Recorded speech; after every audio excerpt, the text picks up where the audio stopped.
Today we're gonna take this factory ugly black engine bay on this R33 and we are gonna paint it deep marine blue pearl, which is the factory color that the whole rest of the car is, but not the engine bay. We gotta strip this thing, we gotta prime it, we gotta do a little bit of body work, do a ton of sanding, and then spray and make it look absolutely beautiful. We got a lot of work to do, so let's get started. So before we get started on this whole project, we really need to sandblast the bottom of this thing. So there's a little bit of freckly looking rust on the bottom. So we pull this thing outside, we get it all flipped over and ready to start sandblasting. So I have this little sandblasting setup right here. We just hook it up to our regular air compressor. So I'm just kind of sandblasting a little bit of this rust away. The rust wasn't really bad. It wasn't like you could stick your finger through it. It was just little freckles. Sand everywhere. It just keeps coming. So once we got all that done, then we pull it back in the shop and we start messing with these big dents on the floor. So we got that hammered out straight, gonna get it all masked up and get it ready to spray a little bit of the undercoating.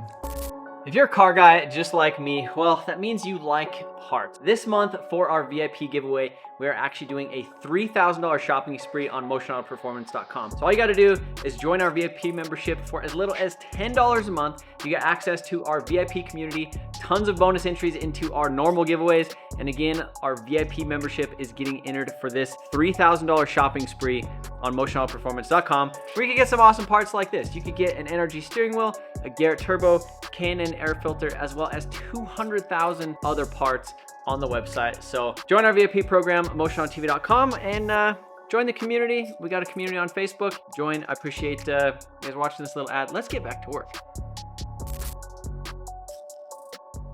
All right, so we're gonna use this Zero Rust stuff right here. I've used it before on some like F-250 frame stuff like that. It looks really good. It looks like an OEM part that comes straight from the dealer. It has like a matte, very, very satin finish. The biggest thing is it's direct to metal, and it says it's inhibitive or like impenetrable to rust again. So on the back of it, it says that it has, somewhere on it, it says that it lasts like a crazy long time. Hold on, like lasted 300 some hours on a salt spray or something like that. So we're gonna go ahead and get some of this mixed up. All we're really doing is spraying it directly out of the can with a little bit of reducer just to kind of thin it out and spray a little bit nicer. So after we hit that, we're gonna go ahead and top coat it with a little bit of the Raptor liner just to give it a little texture. There's a couple spots where we're like factory seam sealer. There's no reason to take all of that stuff off and go down to metal. We only wanted to kind of hit the affected areas. So we're gonna go ahead and coat it with that, go over the top of it with the Raptor liner to give it that little texture, kind of blend everything in. And the bottom of this car is gonna look factory fresh and look really nice. So we're gonna mix up some of this, get to spraying. So this stuff is pretty much pour it straight out of the gun. We do reduce it a little bit, but I'm using a little tape trick right there to not get a bunch of stuff on the edge of the can. And we're just gonna test a couple spots. This is direct to metal, can you go straight over the rust? So I'm just kind of hitting some of the critical areas to see what it actually looks like. And then I'm gonna go ahead and pass the torch on over here to Sean and let him continue spraying.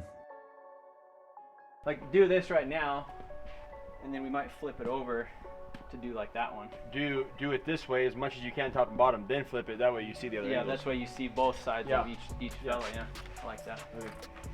Like I knew that that's all we needed to do was like get it so it didn't have the little freckles of rust. And you put a nice coating on it, and you don't have to worry about it. Like this thing's gonna be good for another like 30 years. And like this thing got driven on the roads in UK, like they didn't care about it. You know, like people buy new cars today and they're like, we don't care about this thing. We're just gonna drive it in the winter because it's our car and we're gonna have it for 3 years and sell it, you know? Whoever gets this thing is hopefully gonna treat it like really nice. So it probably won't see, I don't think anybody's gonna drive in this thing in the rain in Minnesota, you know, or the winter. Minnesota. Depends where it goes. Mate, you know, to be determined later, right? Yep. I'm really sorry for cussing. We got a new video guy. He doesn't edit it out. Well, sometimes he films. When I'm talking to the camera, I don't cuss. So if you're sitting on the TV and you're watching with your little kid and you say, dang, Trev, why are you cussing? I didn't mean to. He just got me when I didn't think I was getting filmed. Yeah, that's pretty much it. What the f was he just talking about?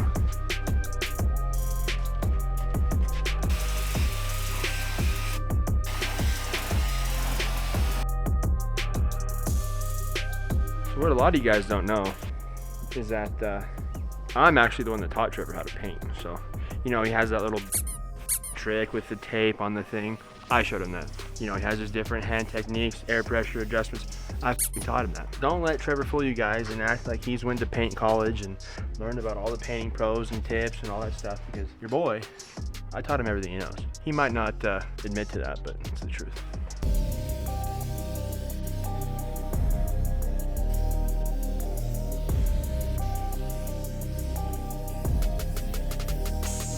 As soon as the next day, the bottom of this thing looks freaking amazing. I love that sheen. Like I said, it just looks like a piece, like a brand new part that you got from the dealer. Looks really nice. Coated it with the Raptor liner in some of the spots that we took the texture off of with the wire wheels. So look at that. Obviously it's not like this big texture, but they didn't do the whole bottom of the car like that anyhow. They just did like sections. So you could see like right here, they sprayed that in a section, they sprayed that, and we went ahead and just kind of coated in between, kind of blended it in, and it all looks really, really good. All the wheel wells are nice and black again, and those look really good. Now the next thing that Sean is going to be doing is prepping the engine bay and getting that ready for some primer, and hopefully we'll have that thing primed by the end of the day. Just looks so much better. I knew that all it took was that, and then we got our... Do you have anything to say? Now we get to move on. Just got the engine bay prepped a little bit more with a little bit of sanding. Got some primer on it actually, and Josh actually came over during the weekend and got a lot of stuff sanded. This car's getting heavier and heavier by the day. Is that good? Yeah. Since this engine bay is kind of round, you could get away with using the DA. We also primed and sanded the hood, the fenders, and the front bumper. More sanding in the engine bay, cleaning everything up.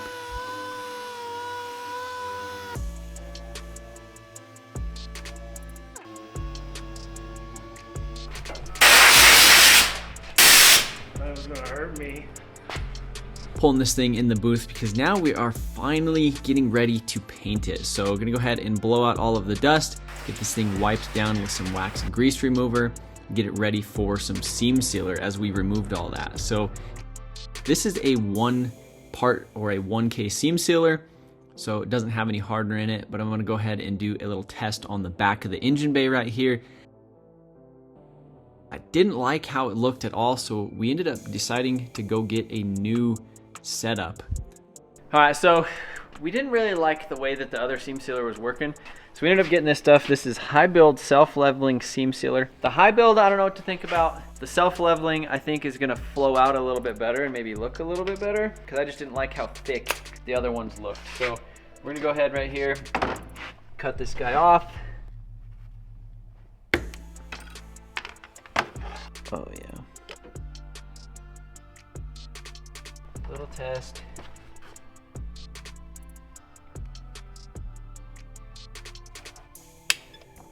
Okay, is that gonna level? It definitely looks smoother. Just it sitting there like changes, and then the fact that it's like heavy bodied might give it like a little bit more of a, it might look alright. So we might be doing okay here. That might be the trick. Here we go. We're getting seam sealed today. Cause this is a seam I don't think that actually needs seam sealed, but like it's a pretty reasonable. It smells like JB Weld.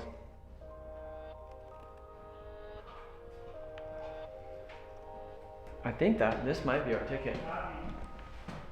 Alright, so we're gonna do this guy right here.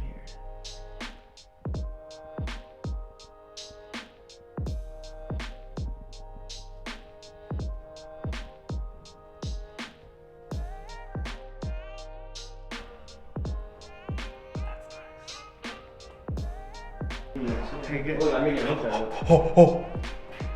I'm doing it. It smells like JB Weld. It smells exactly like JB Weld. Alright, so we're reducing this primer into a sealer. And you could do that. You just put a little extra reducer.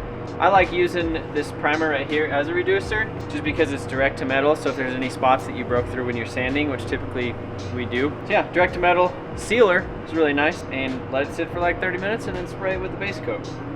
Here we are hopping in the spray booth to actually lay down that sealer. You can see this is just a light gray color, and this really helps with kind of getting an even coverage on a lot of stuff. So we want the bay to all be a similar color, so that way we are not chasing like dark or light spots. You can see how the seam sealer is dark.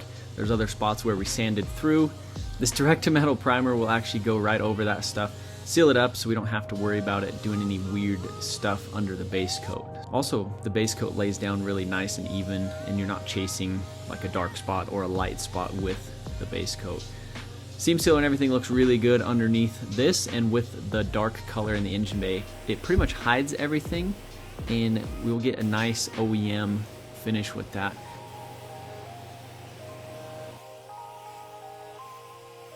We go ahead and throw a little bit of this extra primer on the hood, get that stuff ready for sanding. I would definitely go a little bit faster. What? I'd definitely go a little bit faster. Why? You're just kind of going a little slow. Oh, thank you. Yeah. Yeah, you know, I appreciate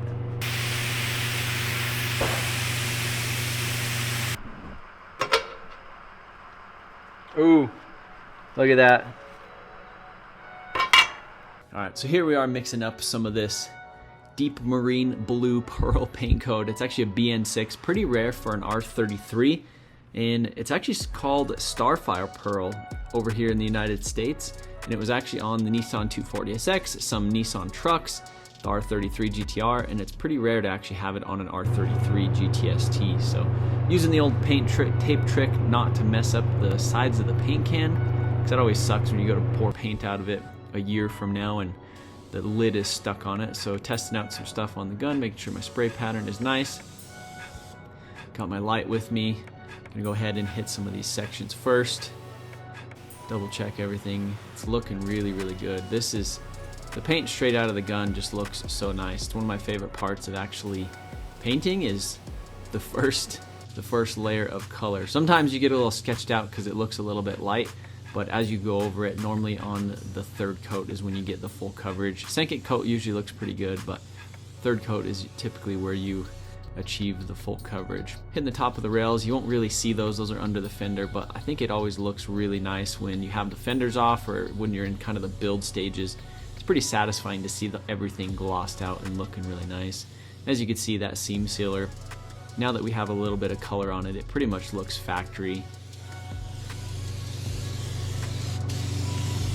You know, it has a different hand technique, air pressure adjustment. I fucking taught him. There we are before we hit it with some clear coat.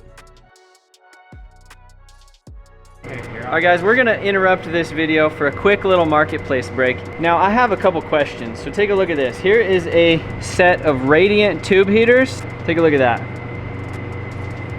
So if you guys didn't know, winter is coming and this side of the shop doesn't have any sort of insulation in it, but we've been using this side of the shop for obviously painting, the paint booth.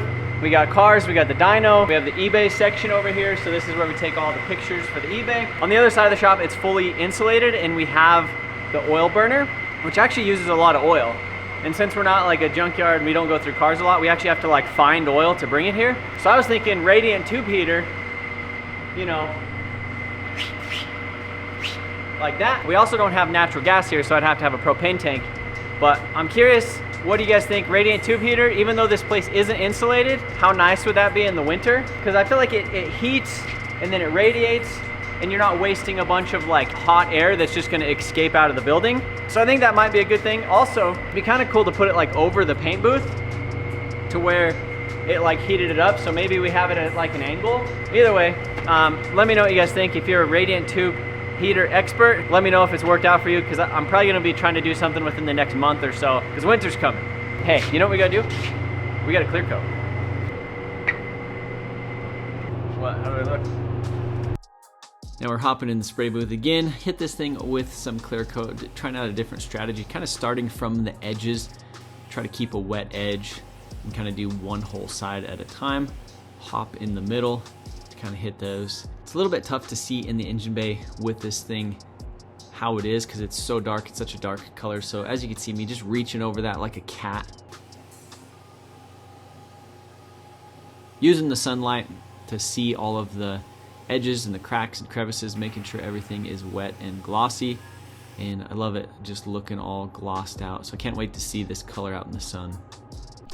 So everything turned out really, really nice on the engine bay, and I'm stoked to see it in the sun, but that is gonna be the next video. As you can see, we got this thing all masked off on the lift, and we're doing some body work down the side. Gonna do some primer, and in the next video, we're gonna be completely painting this car and transforming it and making it look super sick. So if you guys haven't joined our VIP program, we're doing the $3,000 VIP giveaway this month for a store credit on motionautoperformance.com. So join the VIP if you want the chance at winning $3,000 worth of parts for your car. We got 200,000 parts on the website, and we are planning on doing the giveaway on this car next month in November, but October is the current month for this VIP only giveaway. So join the VIP in the description. Appreciate you guys watching this video. Let me know what you guys think about the R33. I'm super stoked to see it all completed, assembled, fresh engine bay, fresh engine, and fresh paint body. So appreciate you guys watching this video. See you later.